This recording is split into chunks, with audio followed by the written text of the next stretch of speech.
So I was scrolling through the messages on my YouTube Facebook page.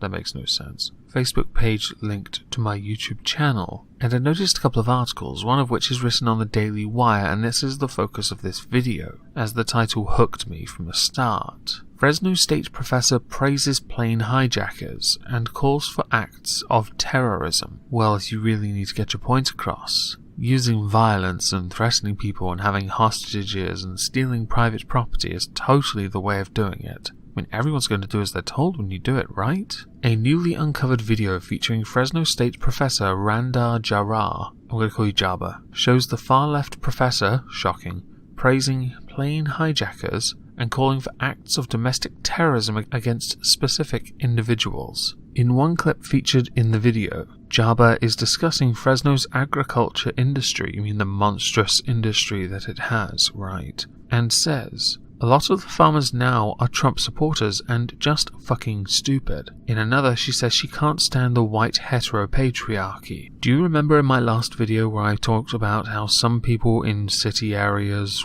were somewhat different to that of rural countries, or areas of countries that are more rural? For example, London being out of touch with regards to the rest of the United Kingdom. Elections prove that. Instead of being elitist, snobbish, arrogant, you should instead look to try and bridge the gap, the cultural difference. But no tolerance is being taught here, and yet you'd probably be the same person that would pontificate about the need for tolerance and acceptance, all the while taking a morbidly obese poop over the very people you would then tell to be inclusive. And just because someone voted for Trump doesn't necessarily mean they're stupid. Let's face it, he has done quite interesting things since he took office. Granted, the good stuff never gets reported, but his tweets, man, it's so damn important to hear about it. And no one can stand the white heteropatriarchy, because the black faggy one is better. Jabba, who is currently under investigation by the university for recent tweets attacking the Bush family after the passing of Barbara Bush. Oh, so you're a classy, edgy girl. Ooh, edgy boil out.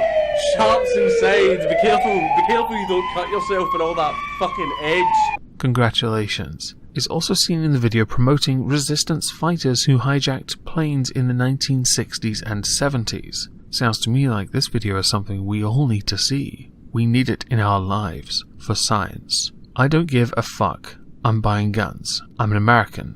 I'm buying guns, Jabba said. The other side is like doing some stupid shit. I'm gonna do stupid shit. I'm tired of being the bigger person. Literally am usually. But I'm also just tired of the left being fucking stupid and being no, we have to be gentle. And no, don't be fucking gentle. Your way with the English language is truly astonishing. I'm not saying it offended every fabric of my being, but at the same time, damn, this just oozed tolerance and edge. Later in the clip, Jabba calls for attacks against someone named Spencer, asking why Spencer's house is still standing. It needs to be fucking broken into, she said. People need to fucking throw grenades into it. I don't give a fuck. For someone so big, it's quite surprising just how much edge you have. What is unsurprising is that you'd be, because you identify as far left, just how far you're willing to go to hurt someone, which I would deem to be unacceptable in all circumstances. And I think now would be a good opportunity to find the video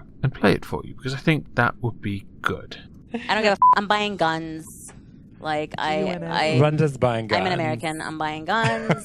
You know, the other side is doing some stupid I'm going to do some stupid I'm tired of being the bigger person. Literally am usually, but I'm also just tired of the left being fucking stupid and being no, we have to be gentle. We have to, no, don't be fucking gentle. Okay. Look at, resistance fighters in the 60s and 70s.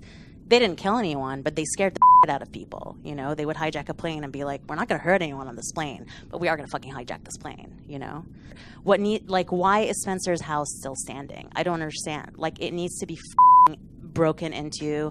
People need to fucking throw grenades into it. I don't give a Now, since that video came out, the college has had to issue a statement on this. And there is a video on YouTube, and I thought we'd have a little look at that, so we can best understand how the faculty intend to deal with somebody who's willing to push such intolerant ideas. I know that many of our friends are upset, and I'm upset too. I'm upset by what I saw and what I heard that night. Again, that does not exemplify what we do here at Fresno State in preparing the next generation of leaders.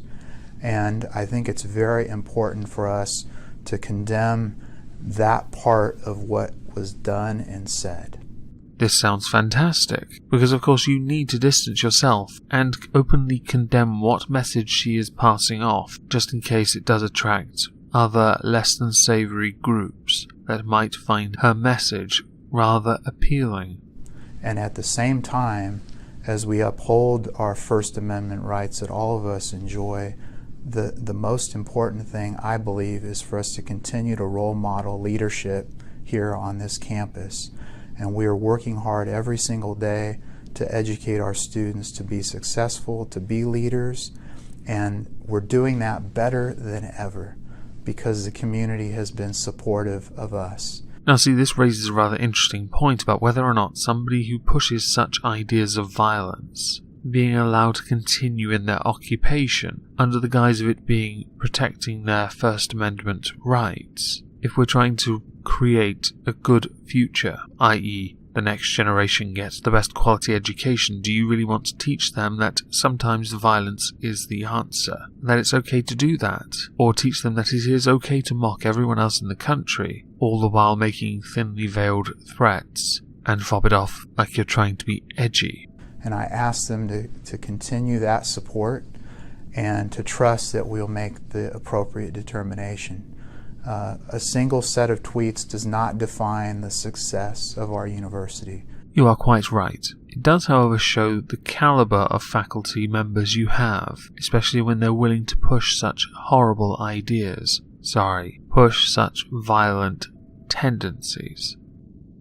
At Fresno State, we're absolutely committed to the freedom of speech for each and every one of us.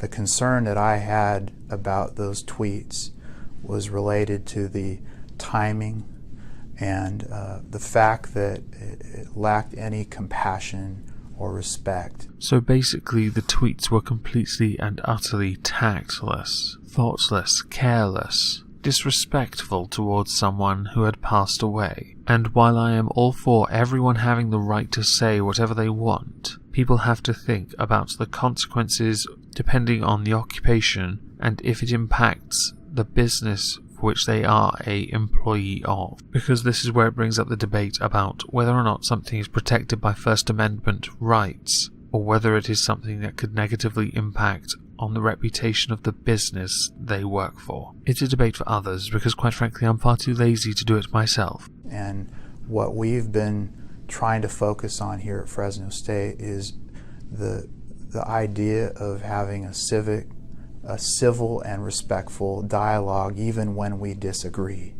And I have a deep concern with people who are not following those kinds of principles here at Fresno State and not modeling leadership for our students. Am I right to assume then that your college is not one that deplatforms people based on the ideas they push?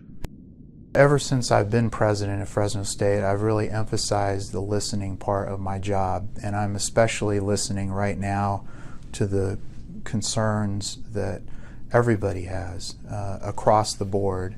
And so I promise that I'll continue to do that, and I promise that we will follow our appropriate policies and laws and make the best determination possible, just as we do with all big decisions at the university. So now I think it would be a good opportunity for me to tell you what I think of the situation with this faculty member being suspended for her tweets and what she has said. If she is suspended, which I believe she was, fine, but I do not believe she should be fired for it. I can imagine a number of people have complained about what she has said, and I'm sure some form of disciplinary action could be taken to avoid someone losing their job. As long as she is good at her job, then she is still considered a commodity to the college. But the moment she starts to become a burden, you fire her ass and replace it with something more useful.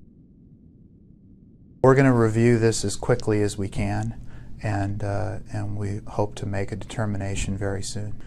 We're going to look at all the facts related to this situation, everything that was done and said in the context of our collective bargaining agreement that we have with our faculty union, with applicable policies and laws, and then we're going to make the appropriate judgment for the university. All in all, this sounds a lot more democratic than my old university, which performed some of its own investigations without the person even knowing that they were being charged, or even being afforded the opportunity to defend themselves. Hopefully, Jabba learns her lesson, perhaps be a bit more tactful when it comes to being edgy, or funny, or just being a dick, because I think that's basically what you were doing. Now, to those that have listened to me today, I am curious to hear what you think of this. Do you think Jabba should keep her job or be fired? And why? Please let me know in the comments. So I hope everyone has a lovely day. Thank you all very much for listening to me. Omegon, I'm going to batter your prostate.